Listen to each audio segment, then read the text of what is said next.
disponible jusqu'au 15 avril prochain. On n'est pas sous réserve d'un prolongement du confinement. En tout cas, on doit rester chez soi et on adopte de nouvelles méthodes comme la visioconférence. Et avec moi ce soir, nous sommes en présence de Laurence Niyamakaba. Bonsoir Laurence. Bonsoir Harold, bonsoir à tous. On est aussi avec Florence Napri, comment on va ? Bonsoir, ça va très bien. Bonsoir tout le monde. Et Timalo qui est avec nous en direct justement de Paris. Bonsoir Timalo. Bonsoir.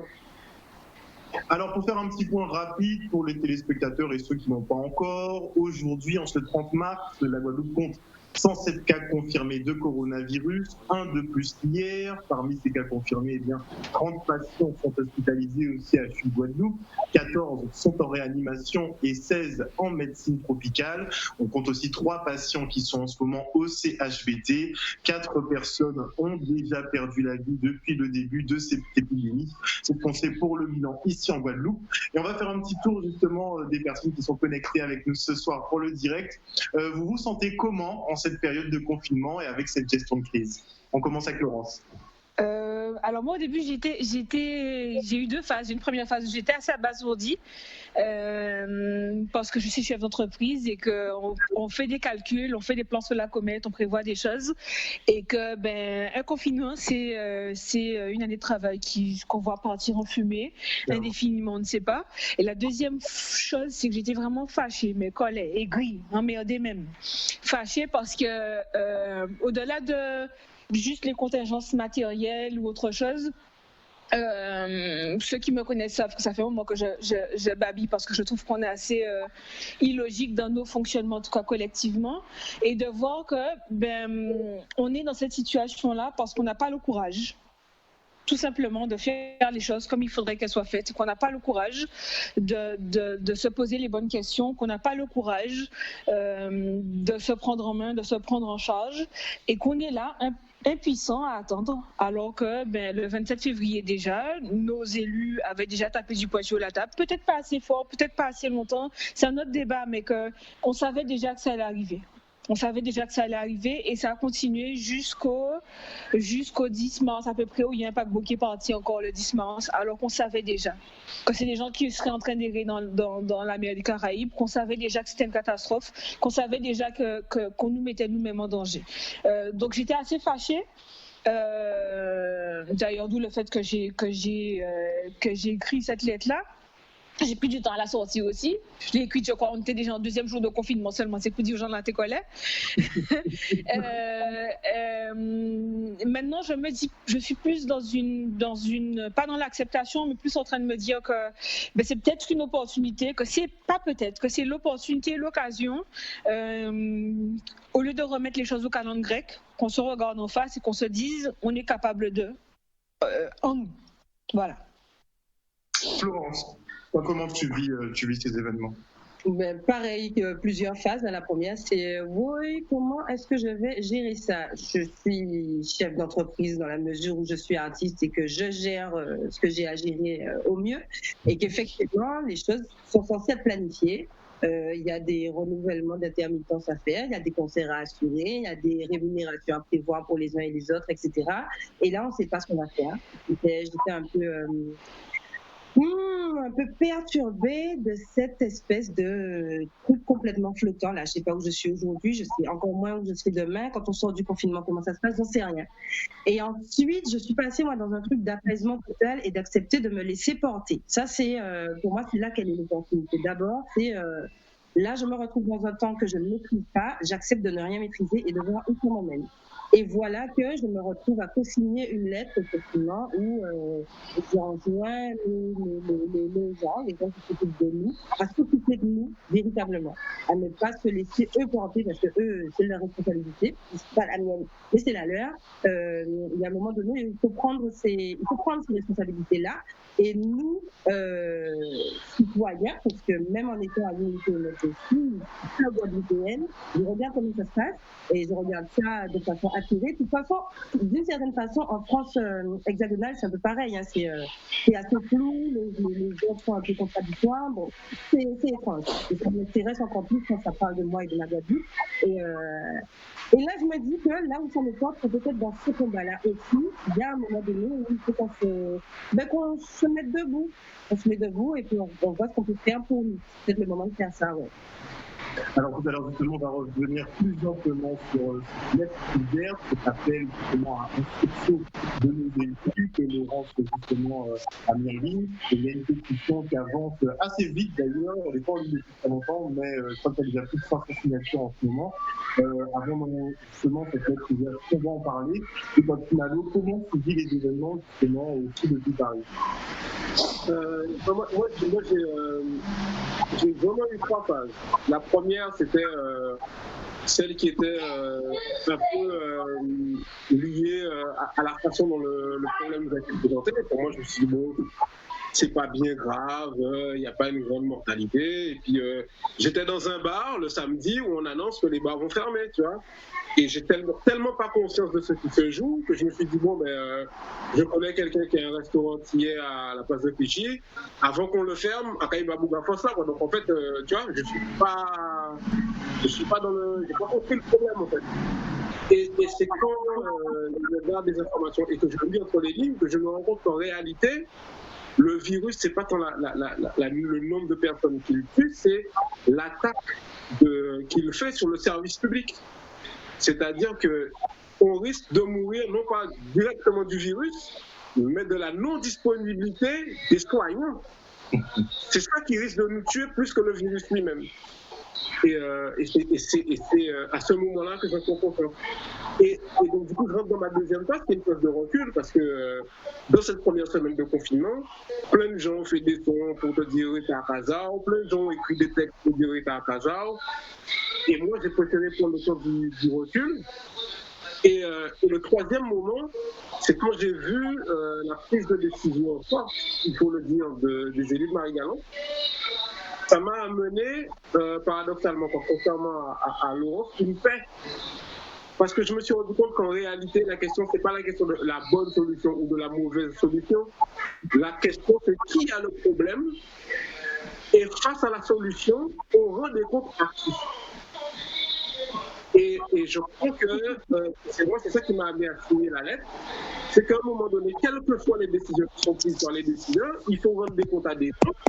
Et là, en ce moment, il y a des gens qui prennent des décisions qui concernent la santé et la vie des Guadeloupéens qui n'ont aucun compte à rendre aux Guadeloupéens. Voilà, et ça ne va pas. Alors, c'est vrai qu'on se rend compte de toute façon avec la communication gouvernementale qui se fait depuis 2 semaines, qu'on navigue un peu à vue, mais une question globale pour tout le monde. Justement, Édouard Philippe l'a souligné, Emmanuel Macron l'a souligné, est-ce qu'il pouvait prévoir l'imprévisible d'une certaine façon? Est-ce que c'était possible d'anticiper cette crise? Au niveau national, moi je te dirais que je ne sais pas, on verra autre chose. Au niveau local, très clairement, on a vu les choses, comment se sont passées, comment c'est arrivé, c'était prévisible. C'était clairement prévisible. Quand tu as un avion qui part quelques heures avant le confinement en 2001, avec des gens qui viennent d'un point chaud de la contamination, c'est totalement prévisible qu'il y a un risque qui est possible. À tel point que Costa a eu le temps d'envoyer des SMS aux gens pour leur dire que la croisière est annulée, puis finalement renvoyer des SMS aux gens pour vous dire ne vous inquiétez pas, ça va se faire quand même. On a raconté aux gens toutes sortes de choses. Quand ils ne pouvaient pas accoster sur des îles, on leur a dit que c'est parce que les dockers faisaient grève. Quand ils n'ont pas pu enfin bref, on a minimisé totalement le risque alors qu'on savait qu'il était là. Pour l'Hexagone, j'imagine bien que ça doit être bien plus compliqué. Pour nous, on avait cette chance d'être à 8000 km, cette chance de ne pas avoir de cas, cette chance de pouvoir prendre un certain nombre de décisions. Et là où c'est dramatique, c'est que les élus ont pris le temps de taper sur le poing sur la table et de tous, pour une fois, parler d'une seule voix pour dire il ne faut pas que ça se passe comme ça. À eux, on leur a donné des garanties. À eux, on leur a dit eh ben non, on va s'organiser pour que ça marche, pour qu'on prenne des précautions ou autre chose. Tout ça pour entendre le 16 mars le préfet dire c'est pas sa vision de l'hospitalité à la française. Donc ça veut dire qu'on n'est que ça. on est un bout de France, ailleurs dans l'océan, et que lui, il est venu imposer une vision de l'hospitalité à la française, en minorant les risques qu'il est en train de nous faire prendre, qui était je veux dire, il n'y avait pas, c'était pas une peur irraisonnée, c'était totalement raisonnable. Les gens venaient d'un cluster de contamination. Tout simplement, on est une île, on a la capacité de se protéger de ça. Donc ça arrive depuis le 27, c'était depuis 27 septembre qu'il y a la première, 27 février qu'il y a la première alerte. Le dernier paquebot prend quelque chose, je crois, comme le 10 mars, ça nous fait une fenêtre de 15 jours. De 15 jours où le risque a été renouvelé. De 15 jours où on a fait des gens se promener en mer des Caraïbes, alors qu'ils ne pouvaient pas débarquer, puisque depuis le 26, les premiers ports ont commencé à dire on ne reçoit personne. Depuis le 26 février. Donc 15 jours pendant lesquels la santé humaine est passée en second plan. A été reléguée. Et comme dit Thierry, c'est des gens qui ne vont pas nous rendre compte. Je reste persuadée que dans quelques temps, on va entendre qu'Augustin aura une légion d'honneur et que l'usine aussi une légion d'honneur d'avoir géré les choses comme vu le fait qu'on fasse l'appel justement de se dire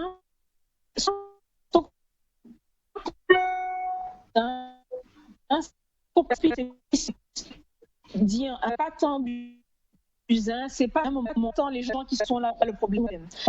Le problème localement, comment on gère chaque chose. Localement, comment on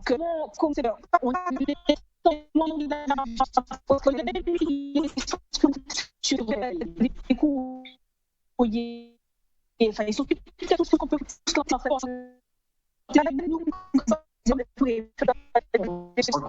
elle est là, la comporte.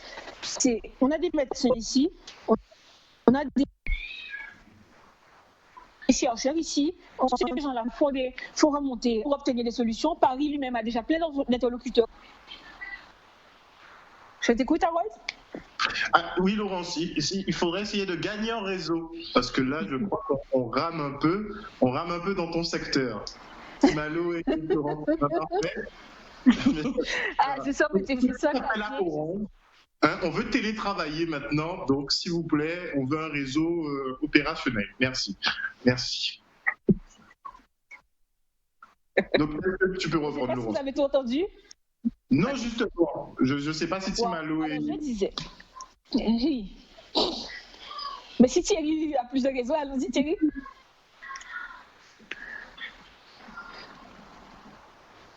Ah ben non. J'ai pas le son de Thierry. Ah. Oui, là, bon. Tu avais coupé le micro. Et là, vous entendez mieux? Oui, pour économiser la bonne on laisse Laurence le temps qu'elle récupère du réseau. Et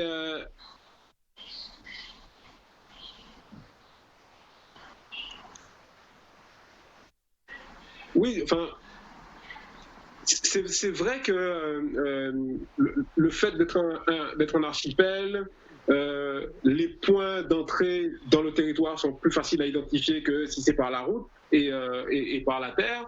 Et donc, il y a certaines opérations qui sont facilitées, comme de limiter les entrées et les sorties, de mettre en place des quarantaines pour les gens qui arrivent et tout ça. Et au-delà de ça, on peut être, et je comprends tout à fait, et je suis tout à fait avec Laurence et les Guadeloupéens qui sont sur le terrain pour être juges des décisions qui sont prises, mais, et au-delà, je peux comprendre qu'en temps de crise, on prend des bonnes et des mauvaises décisions, mais il faut que les gens qui prennent les décisions, on puisse les mettre en face de leurs responsabilités. Et je comprends M. Gustin, il a rendu des bons et loyaux services à la France en Roumanie. À l'approche de sa retraite, on lui donne une protection en Guadeloupe. Je comprends qu'il ait une envie de nous partager sa notion de l'hospitalité. Mais là, il s'agit de la vie de mes parents, il s'agit de la vie de mes amis, il s'agit de la vie des gens qui me sont chers. Et donc, on ne peut pas avoir le même rapport à la réalité que lui. Oui, mais si on inverse le problème en se disant qu'il y avait aussi des Guadeloupéens à rapatrier, par exemple, des personnes de Guadeloupe qui voulaient rentrer chez elles.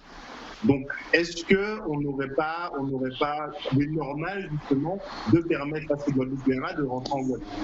Mais alors, Harold, je ne sais pas si vous m'entendez là, justement, ça aurait été bien, mais ce qui s'est passé aussi, c'est la légèreté avec laquelle les gens ont été reçus. Ils ont eu une simple information.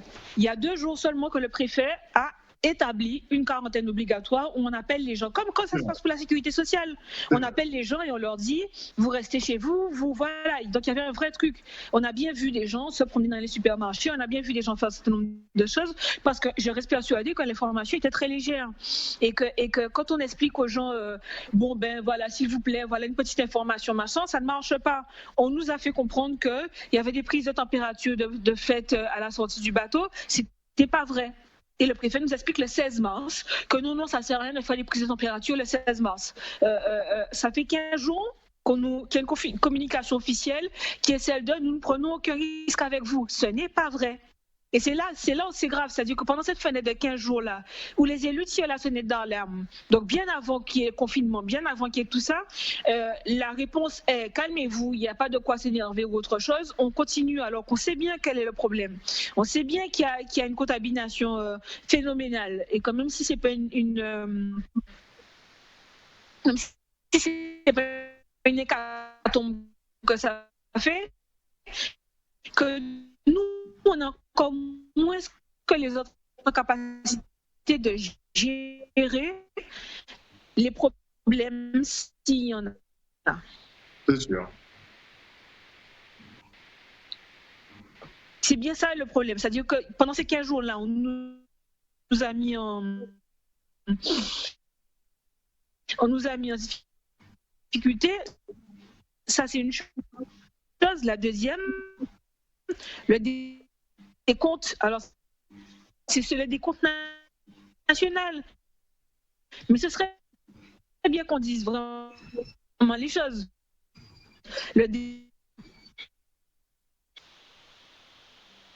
On t'a perdu de nouveau.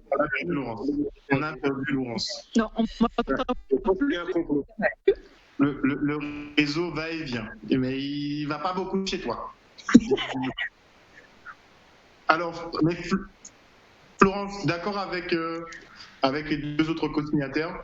Évidemment, on constate que les décisions sont ce qu'elles sont. Effectivement, c'est pas simple, situation de crise complètement exceptionnelle, etc., etc. Mais on a la sensation, comme souvent, je trouve, que on va peut-être pas mettre tout sur la Guadeloupe, par extension sur la Martinique. On va peut-être pas mettre tout sur ces îles-là. On va peut-être pas s'embêter à trouver des véritables solutions. On va peut-être pas s'embêter à mettre la population au courant, à faire en sorte que les choses se passent véritablement au mieux. Et on se retrouve concrètement en danger.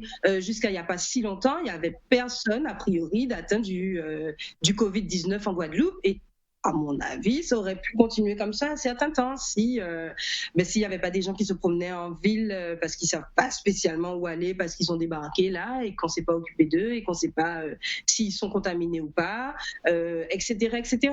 On est en train de pâtir de la politique qui a emmené à l'état du CHU. Maintenant, tout ça remonte et tout ça nous tombe dessus maintenant. Et puis vous risquez d'en payer les pots cassés, quoi, comme très très souvent. Et effectivement, là, c'est peut-être le moment de se dire que quand ça nous concerne véritablement, nous, il faut des gens qui soient en mesure de prendre des décisions qui vont dans notre sens, parce que ça les concerne, parce qu'ils savent de quoi il s'agit, parce qu'ils ont un intérêt véritable à prendre soin de cette Guadeloupe qui est la nôtre. Et peut-être que si eux, ils ne sont pas en mesure de le faire, ceux qui le font en ce moment ne sont peut-être pas en mesure de le faire. Je ne sais pas. Peut-être qu'il faut trouver des gens qui pourraient. Après, alors, je sais pas ce que là, on t'entend. Est-ce que vous m'entendez là? Ok. Alors, moi, ce que je voulais dire aussi, je ne sais pas si ça a été entendu tout à l'heure, pour moi, le problème, c'est pas tant un problème de Gustin, de Bubien, ou de quelle que soit la personne qui est là, ou de Véran, ou autre chose. Le cette société-là pour ça. Donc, le niveau, c'est fait.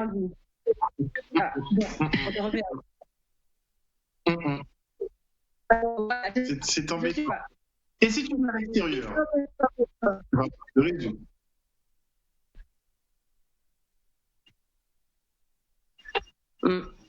Non, là, je crois qu'elle est figée. Mais justement, Florence, tu parlais de personnes qui doivent prendre des décisions qui vont en notre faveur. Mais ils n'ont peut-être pas la capacité de le faire ou la possibilité de le faire. On voit que les élus de Marie-Galante, par exemple, ont décidé d'interdire l'accès à leur territoire. Ils ont mis un pont aérien en place de façon un transport justement pour les personnes qui sont malades. Et là, on a le préfet de région qui vient dire non, vous n'allez pas fonctionner comme ça, je vous attaque en justice de façon à casser votre arrêté. Donc, est-ce qu'on peut ou on peut pas? C'est peut-être une question de pupacité, comme on dit. C'est peut-être une question de pupacité. Et puis, Laurence a parlé au tout début de courage. Peut-être que c'est le moment de faire preuve de courage et de trouver le moyen d'aller contre ces espèces de décisions contre-productives, concrètement contre-productives. Malo. Pour moi, il y a un problème structurel. C'est-à-dire qu'un préfet, quelle que soit la région dans laquelle il va, il ne peut pas être originaire de la région dans laquelle il travaille. C'est les règlements de la France. Donc on se retrouve avec des fonctionnaires qui sont dans les organes déconcentrés de l'État, qui viennent prendre des décisions pour des territoires qu'ils ne connaissent pas ou qu'ils connaissent mal. Il faut bien se rendre compte que la distance qui est entre Paris et Marie-Galante, c'est la même la distance qui est entre Téhéran et Mulhouse. Si tu avais un gars qui vient de Téhéran pour te dire comment tu dois gérer ton métro à Paris, et qu'il s'agit de la vie des Parisiens, ce n'est pas juste une question de confort, de transport. Non, il y a des questions de vie ou de mort qui se jouent là. Pour tout républicain, c'est inacceptable ça. Et quand tu as des gens qui sont élus, soutenus par leurs concitoyens qui disent « compte tenu de notre problème, voilà ce qu'on veut faire comme solution », et que toi tu t'interposes, et si tu te trompes, ce qui est fort probable, on n'a aucun recours contre toi. On ne peut rien faire. C'est ça qui est inadmissible. C'est-à-dire que je ne suis pas forcément pro ou anti-Chalus, mais si Chalus fait quelque chose qui ne me convient pas, aux prochaines régionales, je vais dire, bon, Chalus, ôtez-le-là. J'ai une possibilité, je peux aller le voir et lui dire, non, ça ne me convient pas. Je ne peux pas faire ça pour quelqu'un qui dépend d'un ministère de la Santé ou d'un ministère de l'Intérieur, qui répond lui-même à un Premier ministre qui appartient à un parti pour lequel la France entière n'a pas voté. Édouard Philippe, il est issu d'un mouvement qui a perdu les élections. Il a choisi des ministres qui choisissent des préfets pour des Guadeloupéens et qui ne peuvent rien y faire. Et la situation est différente dans notre cas, dans le sens où ils doivent administrer un territoire qui ne ressemble en rien à tout ce qu'ils ont déjà administré. En rien. Donc, à un moment donné, il faut qu'on reconnaisse que ce système, ce mode de fonctionnement, il a ses limites. Il a ses limites. Alors, Laurence, à ce niveau-là, est-ce qu'on peut parler de courage politique ou bien, justement, comme dit Malo, de tout simplement des limites qui sont imposées à nos hommes politiques? Alors, évidemment, il y a des limites, mais juste au lieu de faire des complices dans son en disant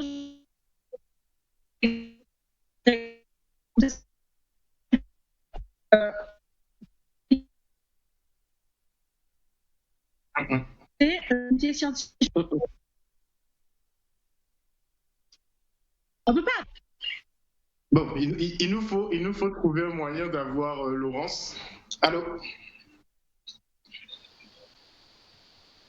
Est-ce que tu peux sortir? Sors, Laurence. Tu auras plus de réseau dehors. Et comme ça, on va voir près de chez toi. Juste aller à l'extérieur, parce que là, ça passe mal.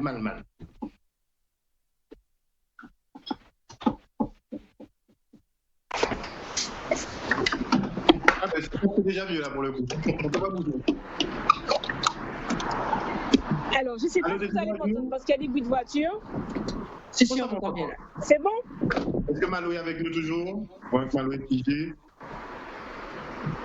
Alors, ce que je voulais surtout faire comprendre et surtout dire, c'est qu'évidemment, il y a un carcan qui est là. C'est pas pendant la crise là maintenant qu'on va pouvoir le faire. Il y a déjà eu 17 congrès qui n'ont pas permis d'aller plus loin. Donc, c'est pas ça la question. C'est aujourd'hui, il faut monter, à mon avis, hein, il y a des professionnels qui sont là, il faut avoir une démarche concertée et cohérente pour qu'avec leurs compétences, avec leur budget, ils puissent avoir une action cohérente. Aujourd'hui, chacun fait son petit communiqué de presse. Chacun envoie des courriers au ministre avec lequel il y a le plus d'acquaintance. On a vu chaque sénateur le faire. On a vu des sénateurs se mettre ensemble pour faire des demandes. On a vu des commandes de masques. On a vu des commandes de X, des commandes de Y. On a bien compris.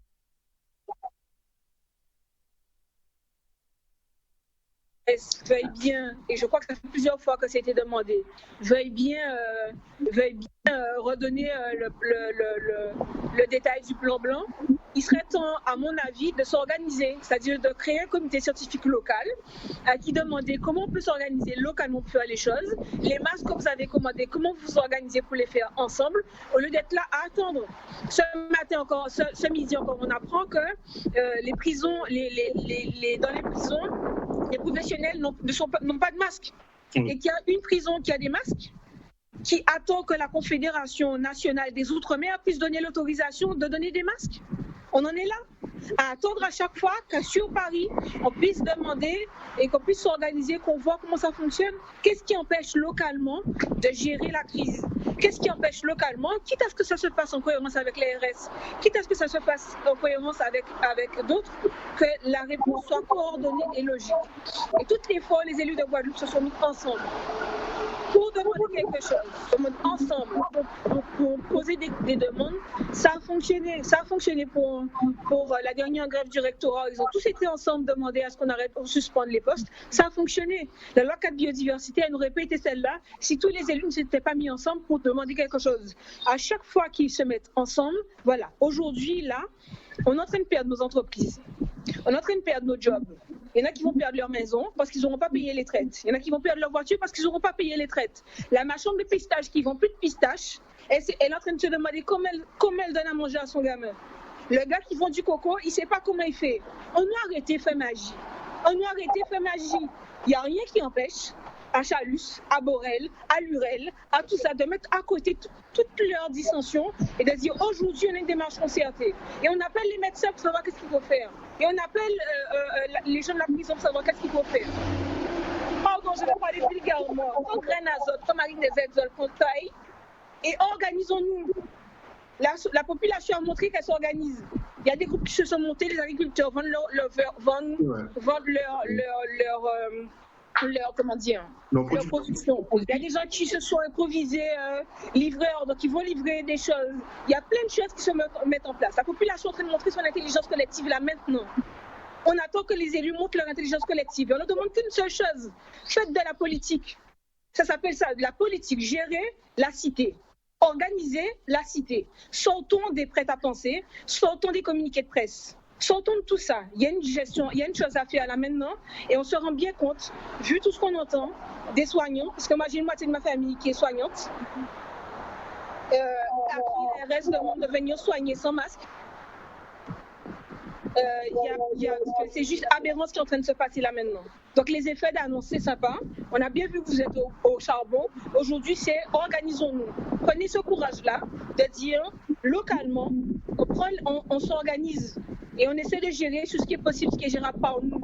et qu'on n'ait pas à attendre que le GTJ aille demander quelque chose, que le tribunal puisse dire qu'il faut le faire, qu'il ne faut pas le faire. Qu'est-ce que localement vous êtes en capacité de faire? C'est ça qu'on est en train de faire. Et on ne vous en voudra pas d'avoir essayé. Et clairement, pour l'avenir, qu'on se pose la question, parce que ce n'est pas Gustin le problème, c'est pas Buzyn le problème. C'est que structurellement, ça ne fonctionne pas. On est la 12e roue du carrosse, donc clairement, ce n'est pas chez nous que les premiers masses vont arriver. Bon, on a dit ça, on arrête de babiller, on s'organise. Donc vraiment, toi, tu préconises justement vraiment un passage décisionnaire en local. Qu'on fasse notre conseil scientifique. S'il faut faire des commandes, on fait nos commandes nous-mêmes. En tout cas, on se débrouille. On n'attend pas nécessairement sur l'ARS. Mais pour le moment, l'ARS, qu'est-ce qu'elle fait? Elle appelle Paris. Hein. Ils appellent Paris, les gens de l'État ici, ils appellent Paris pour demander à Paris qu'est-ce qu'on peut faire, comment on peut l'organiser. Maintenant, on a bien vu qu'ils ont trouvé où étaient des masques pour acheter des masques. Donc, comment ça va se faire au dispatch? C'est chacun qui va faire au bon petit vouloir et après on va se dire, oh, on n'a pas donné au gars des prisons. Organisons-nous de façon consciente et cohérente. Et entre nous, on le touche, ce qu'on peut faire, on le fait. Et entre nous, on n'est pas en train de demander la révolution. Hein. On n'est pas en train de demander la révolution. Ça fait depuis au moins 40 ans que petit à petit, il y a des choses qui étaient sous la tutelle nationale et qui passent progressivement sous une tutelle locale. Donc, c'est pas nouveau ce qu'on demande, c'est pas aberrant. Je veux dire, avant, quand ma mère a passé le bac, c'était l'Académie de Bordeaux. Aujourd'hui, on a une académie de Guadeloupe et ça fait, voilà quoi, on gère les trucs localement. Et quand il faut intervenir auprès des décideurs locaux, on va les voir pour leur dire, mais voilà, ça va pas. Donc, il n'y a rien d'aberrant à dire aujourd'hui. Pour une situation de crise comme celle-là, on a un comité scientifique local qui, avec les forces et les moyens locaux, décide de la meilleure répartition des efforts. Et que voilà, et qu'on informe, on consulte, mais on prend les décisions au plus près du terrain. Je veux dire, c'est du bon sens. Bon, après, qu'on réunisse les cerveaux, c'est une chose, mais après, les moyens. De quels moyens on dispose? Mais pour le coup, tu as entendu le prix des commandes. Donc, on a tous entendu toutes ces choses-là. Moi, je ne suis pas en train de dire qu'il faut faire de l'exercice illégal de la médecine ou autre chose, hein. Mais juste qu'on ait des démarches concertées et cohérentes pour faire les choses ici. Et qu'on puisse dès maintenant se poser la question de qu'est-ce qui est plus urgent, qu'est-ce qu'il faut aider, comment on le fait, comment ça se passe pour les EHPAD. Là, on est en train d'attendre des réponses de Paris, on est en train de répondre des réponses de ministres, des réponses de ci, des réponses de ça. Alors je reste persuadée que localement, une démarche cohérente et concertée, une réflexion locale est possible pour accompagner l'ARS s'il le faut. Hein. Pour accompagner l'ARS s'il le faut, mais voilà.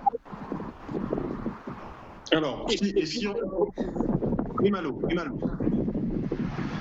Effectivement, il y a des sujets sur lesquels il faut demander, il y a des tas de sujets sur lesquels on n'a pas besoin de roues. Informer correctement les gens pour leur dire, tu reviens de voyage, reste 14 jours de chez toi, ça coûte 0 €. À respecter la décision des maris galantais de dire, mais voilà, on ne veut pas que des bateaux accostent chez nous, ça coûte 0 €. Donc il y a plein de choses qu'on peut faire. Il ne coûte pas plus d'euros que ça. Il faudrait, j'espère en tout cas, qu'on ne pose pas comme condition de récupérer des sous qu'on ne sait pas que ça existe pour, tu vois, accepter des décisions qui ne vont pas dans le bon sens. Il y a plein de choses qu'on peut faire aujourd'hui qui ne sont pas une question d'euros, qui sont une question d'être en face du problème et d'avoir des gens qui sont prêts à mettre les mains dans le cambouis pour régler le problème. Et c'est tout ce que ça demande. Et si on a ça, il y a plein de choses qu'on aurait déjà évitées comme une surenchère de difficultés pour être économique. Florence, d'accord avec ça? Évidemment. Je ne peux pas aller à l'ensemble du temps. Évidemment qu'il n'y a pas moyen de...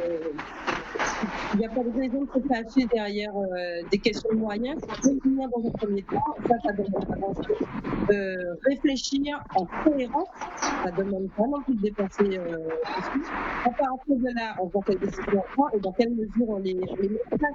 si on demande à tous ces gens qui nous représentent de se mettre ensemble, c'est bien parce qu'on sait que eux auront ensemble les moyens de faire avancer les choses. Plutôt que de laisser ces décisions à titre personnel.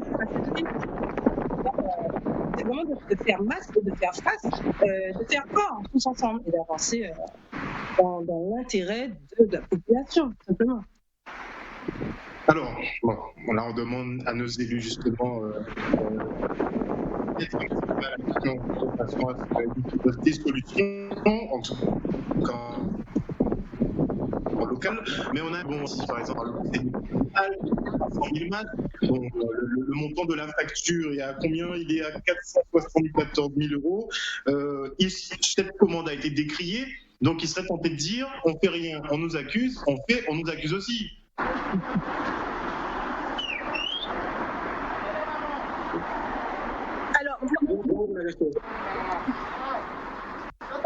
Alors, ok, pas de problème.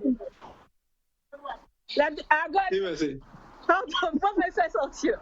Non, juste ce que je voudrais te dire, sur la facture, le tribunal aura le temps de parler de ça. Clairement, on s'en est ému et je trouve que c'est pas totalement incohérent que ce soit ému de ce truc-là, mais c'est même pas tant ça le problème. On passe la journée à dire que nos élus, si nos élus ça, moi je n'ai pas envie d'entrer dans ce débat-là, ça. Parce que concrètement, c'est pas le moment et je reste persuadée qu'ils ont eu la réaction sage le 27 février de dire il y a quelque chose qui va se passer, il faut qu'on s'organise. On sait trouver les meilleurs quand il y a des problèmes, on sait trouver les autres quand il y a des soucis, même si collectivement ils n'y arrivent pas. Mais ce qu'on est en train de leur dire là maintenant, c'est ne vous cachez pas derrière les dissensions politiques, ne vous cachez pas derrière votre tiroir pour ne rien faire. Ne vous cachez pas derrière ça. Aujourd'hui, prenez votre courage et faites ce qu'il y a à faire pour justement montrer que vous êtes en capacité de le faire. Et c'est juste ça le débat. Parce que pour le coup, ils sont tous en train de montrer, de faire pour montrer. C'est bien, c'est sympa de nous montrer que vous bougez, mais ça ne suffit pas. Faites. Et faites en cohérence. Et faites en cohérence avec les professionnels qui sont sur le terrain, qui travaillent avec vous, qui travaillent pour vous et qui mettent leur santé en jeu et leur vie en jeu pour que ça fonctionne. Et ça va plus loin que ça. Après, quelle que soit la facture ou autre chose, les tribunaux auront le temps de gérer. À ce moment-là, on verra les choses. Mais aujourd'hui, l'urgence pour moi, vraiment, c'est qu'on a une population qui est vieillissante, très vieillissante. On a un certain nombre de pathologies qu'il n'y a pas à Paris, la drépanocytose, le diabète, on a beaucoup de maladies qui sont là comme ça. On a aussi des personnes âgées qui sont isolées, qui sont seules. Même s'il y a des infirmières qui passent les bancs. Aujourd'hui, on donne à des infirmières 15 masques pour une semaine alors qu'il leur en faudrait 15 pour 2 jours. Ça ne fonctionne pas, il n'y a pas de show-blues, il n'y a pas tout ça. Donc, prenez la tâche des gens sur le terrain qui ont besoin de faire des choses. Organisons-nous pour voir quelle est la riposte qu'on peut poser, comment on peut s'organiser. Aux côtés de la RSI, il le faut. L'idée, c'est pas de, comme disait Thierry, c'est pas de faire une révolution. Mais c'est de dire aujourd'hui, là, on n'a pas le temps d'attendre le 19e congrès. On n'a pas le temps d'attendre tout ça. On est juste en train de dire que la population est prête aujourd'hui ou du moins ne veut pas en tout cas, à assister impuissante à une catastrophe. Et juste pour nous dire, j'ai demandé à tel ministre, j'ai envoyé un courrier à tel cabinet, j'ai envoyé telle chose, le chef de cabinet telle chose m'a promis. C'est pas ça qu'on veut. On en a assez de vous voir dans notre télé tous les soirs nous dire. On attend que Mme Denix de l'ARS nous redonne le plan pour la réanimation. Prenez la tâche des gens qui sont là ici, agissons en cohérence. C'est ça qu'on est en train de dire. Et oublions les régionales, on aura le temps d'en parler. Oublions les municipales, on aura le temps d'en parler. Faisons ce que nous avons à faire. Prenez en compte qu'on perd nos jobs, on perd nos vies pendant qu'on est chez nous et on le fait parce qu'il faut le faire, que c'est la santé qui est primordiale. Mais à côté de ça, on ne veut pas entendre non plus que ma petite sœur, que ma famille est en train de se mettre en danger parce qu'on ne sait pas à qui on donne des masques, parce qu'on n'a pas pris le temps de se poser les bonnes questions. C'est ça qu'on est en train de dire. Il y a des gens qui sont là, je pense à Monnaie de Revue, je pense à plein d'autres personnes qui savent comment gérer ces choses-là, constituer un comité scientifique local pour savoir quelle est la réponse la plus acceptable à apporter, avec les autres services aussi, pour avoir une réponse cohérente et concertée en Guadeloupe. Et arrêtons les effets d'annonce de moi j'ai fait, moi j'ai dit, moi j'ai fait, moi j'ai dépensé tant. On verra ça après. aujourd'hui, montrez-nous votre intelligence collective, comme les Guadeloupéens sont en train de montrer leur intelligence collective. C'est juste ça le débat qu'on a aujourd'hui. Et dire aux gens, il faut qu'on se pose des questions. Cette crise-là, c'est pas la première, ce ne sera pas la dernière. En tant que cyclone, on se pose les mêmes questions. Florence, je crois que tu voulais dire. En tant que chikungunya, on se pose les mêmes questions. En tant que Zika, on se pose les mêmes questions. Clairement. Rien à rajouter, à part que oui, c'est ça, c'est cette crise-là, cette crise du Covid et cette espèce d'attaque complètement exceptionnelle et inattendue, elle met l'accent sur quelque chose qu'on vit tout le temps. Des catastrophes, nous, on les connaît. On parlait de cyclones, on a des histoires de chlordécone, on a eu des histoires de sargasses, on a des histoires d'hôpitaux qui brûlent. On connaît ça, les trucs qu'il faut gérer, les trucs auxquels il faut faire face alors qu'on s'y attendait pas, ou même quand on s'y attend, on n'a pas les moyens de gérer de façon efficace et durable. Et on ne peut pas à chaque fois se retrouver dans un truc de réaction, alors qu'on sait ce qui va se passer, alors qu'on sait ce qu'on est capable de faire, alors qu'on peut savoir ce dont on a besoin, et donc apporter des réponses voilà. Et puis renouveler cette espèce de truc qu'on aura déjà mis en place une bonne fois pour toutes, parce qu'on est en mesure de faire ça. Et qu'on sait s'organiser. Exactement. Alors, on sait s'organiser. Individuel. Non. Oui, on sait s'organiser, et je vois par exemple... Vas-y, Thierry. Je pense qu'on sait s'organiser. Et je pense que trop souvent, on nous montre tous les exemples de désorganisation et pas assez les exemples d'organisation. Et des exemples de gens qui savent s'organiser, il y en a plein. Et on voit aujourd'hui encore cet esprit d'initiative, de trouver des solutions, d'être créatif pour utiliser les circonstances, voir les opportunités qu'il y a dedans pour s'en sortir par le haut. On n'a jamais arrêté de faire ça en Guadeloupe. On n'a jamais arrêté de faire ça. Et donc, là où c'est problématique, c'est que maintenant, au lieu de le faire directement, on demande la permission. Est-ce que, s'il te plaît, je peux bien avoir... Et le temps qu'on perd à demander la permission, le problème s'aggrave. Voilà, il faut agir maintenant. Et moi, j'ai envie de dire, dans ce contexte-là, la population guadeloupéenne, le peuple guadeloupéen est derrière ses élus. On vous attend là.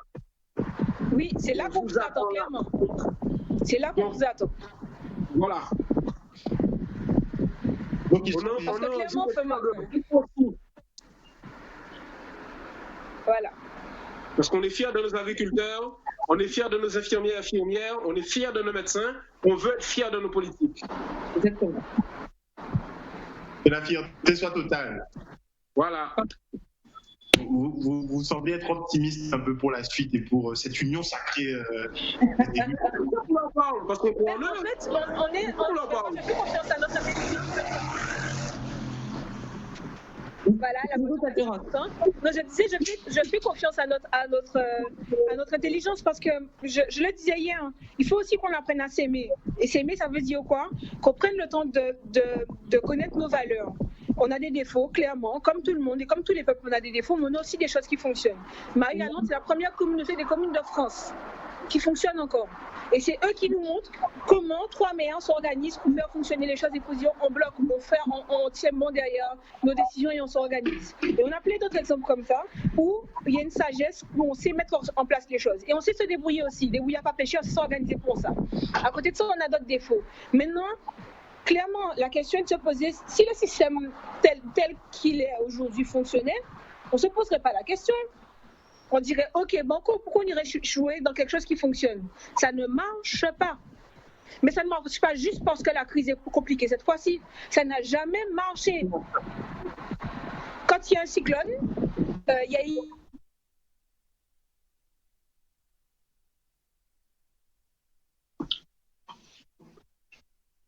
Ah. Oui, on a repéré l'eau.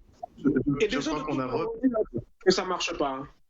On oublie trop souvent, par exemple, Paul Valentino, qui est un député SFIO, donc proche de Gaulle, qui était contre l'assimilation législative et la départementalisation. Donc, il y a eu des gens de tous bords, il y a eu Guy Tyrolien, il y a eu plein de gens qui ont dit, mais ce système-là, il nous empêche de prendre des décisions qui sont adaptées aux situations locales.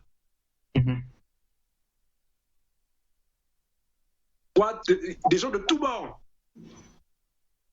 Et dire qu'on veut un système qui soit plus républicain, je ne vois pas en quoi c'est un problème pour quiconque. D'avoir un système plus républicain ? Oui, dans le sens où il est plus au service du peuple. Il est fait par des gens qui sont choisis par le peuple pour mettre en œuvre ce qui est bon pour le peuple. C'est ça la République. Res publica, la chose du peuple. Oui, mais on voit bien que la République, ça reste beaucoup sur le papier en ce moment. Après, la décision au peuple... Mais précisément, l'idée de dire ce qui est bon pour les Marie-Galantais, ce sont les Marie-Galantais qui vont le décider, il n'y a pas plus républicain que ça. Et quand, face à une situation extrême, tu as des décideurs Marie-Galantais qui disent « mais compte tenu de notre situation, voilà la décision qu'on prend pour notre territoire », il n'y a pas plus républicain que ça. C'est précisément l'idéal républicain. De dire la santé, la vie des Marie-Galantais est en jeu. Nous prenons la décision d'interdire les bateaux à quai. C'est une décision difficile. C'est une décision difficile. Ça veut dire que c'est des gens qui ne pourront pas voir leur famille. C'est des entreprises qui sont difficiles. C'est une décision difficile. Et ils ont eu le courage de prendre cette décision pour sauver la vie des Marie-Galantais. Et c'est ça qu'on demande. On dit aux élus guadeloupéens, à un moment donné, il faut incarner ce truc-là. Ça ne peut pas être juste un truc écrit sur une mairie. Il faut incarner ce truc-là. Il faut dire, mais voilà, à un moment donné, la vie des Guadeloupéens est en jeu. Compte tenu des moyens qu'on a, il faut confiner plus tôt. Il faut confiner plus longtemps. Il faut prendre les décisions qui sont en cohérence avec nos moyens. Mais si on prend des décisions qui sont en cohérence avec des moyens d'ailleurs, on va toujours être dépendant des moyens d'ailleurs. Mais on dit bien que gouverner, c'est prévoir. Donc, est-ce qu'on doit attendre de personnes qui attendent justement que la population vienne leur dire « Ah bon, mais on attend que vous vous manifestiez ». Je crois que il faut se rappeler que ce sont nos représentants. Et nous aussi, nous devons prévoir. Ce que nous sommes en train de faire, c'est de dire il va y avoir d'autres crises. Et compte tenu de ce qui se passe aujourd'hui pour cette crise, nous prévoyons qu'il va falloir des élus courageux. Nous, citoyens. Ok. Alors désolé, ça a coupé, j'ai plus de batterie. Je voulais juste préciser une chose pour ceux qui seraient d'accord avec ce qu'on est en train de dire là maintenant. C'est-à-dire qu'on attend de nos élus un sursaut, qui se mettent ensemble, qui ait une gestion cohérente de la crise à côté de celle de l'ARS, du ministre ou de qui quoi qu'est-ce. Il y a une pétition qui est mise en ligne qui s'appelle Sursaut Covid-19. Vous pouvez aller aussi soutenir, si tu peux la mettre sur ta page, Harold, pour ceux qui ne nous connaissent pas personnellement. On a plusieurs de la société civile à s'être réunis d'ailleurs dans cette missive-là pour leur dire il faut qu'on ait ce sursaut-là. Et c'est juste ça qu'on est en train de dire là maintenant. Ça ne fonctionne pas, ça n'a jamais fonctionné. Donc au lieu d'attendre les calendriers pour voir comment on s'en sort avec pas trop de bobos, allons prévoir plutôt. Et allons prévoir ensemble comment mettre en place cette intelligence collective, ce génie guadeloupéen quelque part, au niveau politique aussi.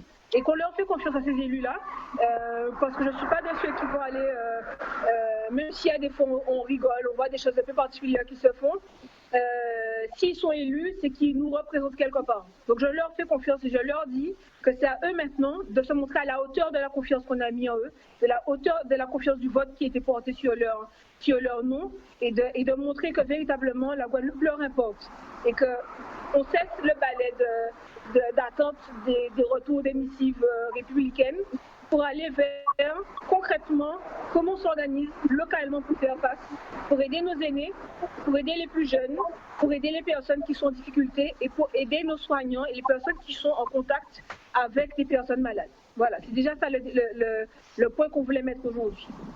Ok. Au moins là, c'est clair au niveau des élus, qu'ils se regroupent et qu'ils fassent des actions justement en faveur de leur population. Et si vous avez un message justement pour la population elle-même? Ben, le message pour la population, c'est le dit, aimez-vous, déjà aimez-vous, soyez conscient de votre valeur, de ce que nous sommes, et collectivement, nous pouvons faire beaucoup, et nous avons déjà fait beaucoup collectivement. Et pour les chefs d'entreprise, parce que vous êtes chefs d'entreprise, tous, vous êtes à votre compte, on sait que ça peut être compliqué. Qu'est-ce que tu préconises justement, chef d'entreprise? Est-ce que vous êtes bien informés? Est-ce qu'il y a des bonnes démarches qui sont prises pour vous? Alors, il y a déjà beaucoup d'aides qui sont mises en place. J'avoue que je suis quelque part limite chanceuse même si je fais une année et demie de travail par rapport à ce que je fais moi, et que peut-être que ça va jamais sortir de terre. À la limite, c'est pas grave. Je pense à ceux qui ont des stocks périssables. Je pense à ceux qui ont des employés à payer et on leur dit qu'il ne faut pas licencier. Je pense à ceux qui ont des loyers faramineux, des restaurateurs ou autre chose, qui devront trouver des solutions.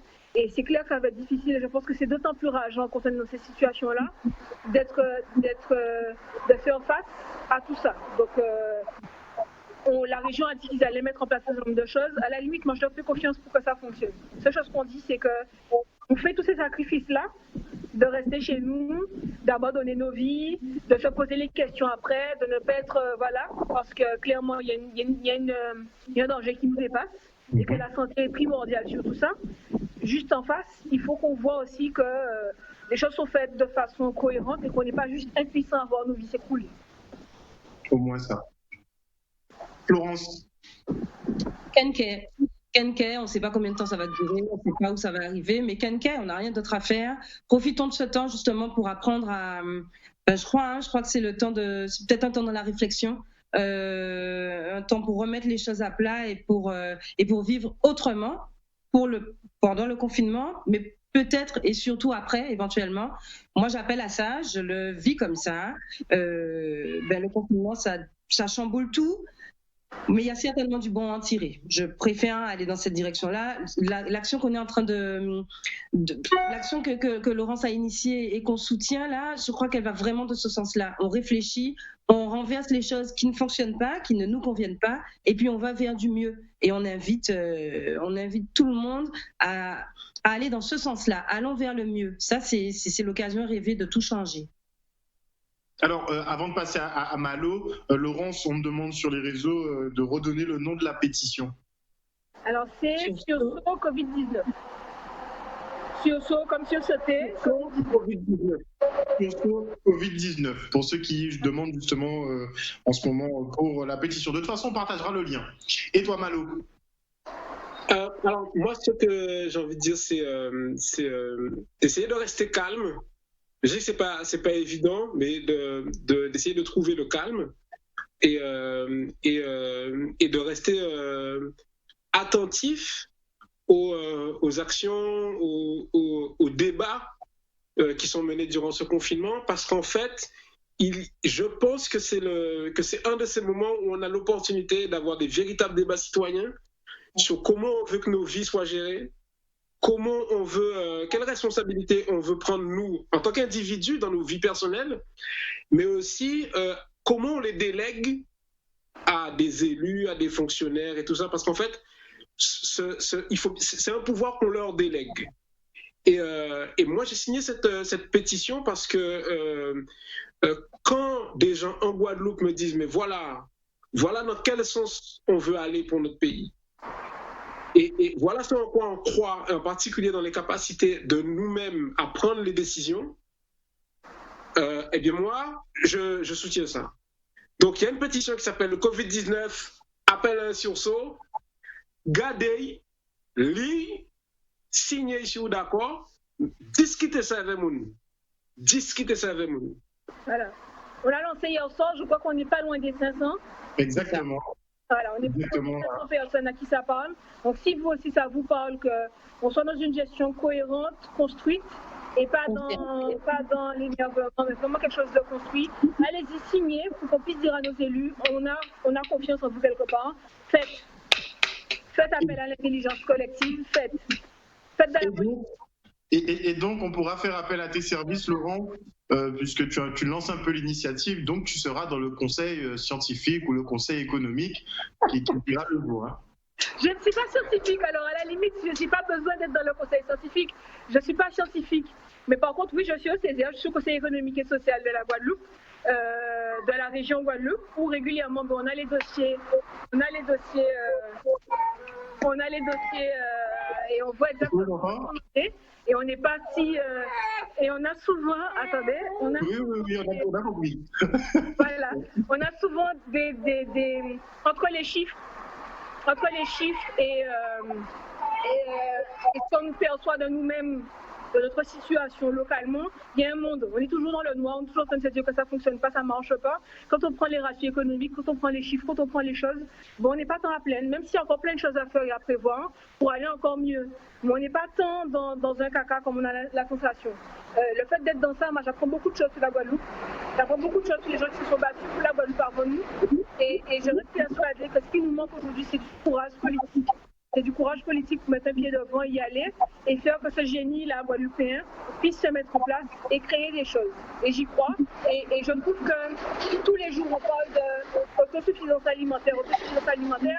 Ben, ça va faire 15 jours là qu'on y est. Ça fait 15 jours que les agriculteurs nous nourrissent. Alors ça fait des années qu'on se répète les mêmes choses. Dans les états généraux de la Guadeloupe, c'est ce qu'il y avait, autosuffisance alimentaire.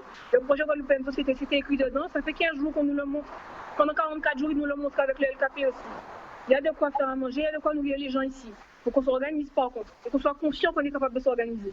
Et c'est juste là le point est, aimons-nous, collectivement, aimons-nous. Et le poids politique de nos élus face à l'État, face aux organes déconcentrés de l'État, il vient du peuple. Il vient du soutien qu'on va apporter à nos élus pour dire, mais voilà, on veut prendre telle décision, le peuple est avec nous, et on fait aussi, enfin moi j'ai signé cette pétition aussi pour dire aux élus, je suis avec vous. Oui.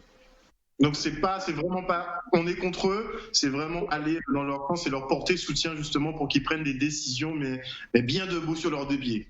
Voilà. Le message, en tout cas, il est clair et on invite justement tous les téléspectateurs de Canal 10 à signer cette pétition. Donc, je vais essayer de cadrer un peu. Covid-19 appelle à un sursaut.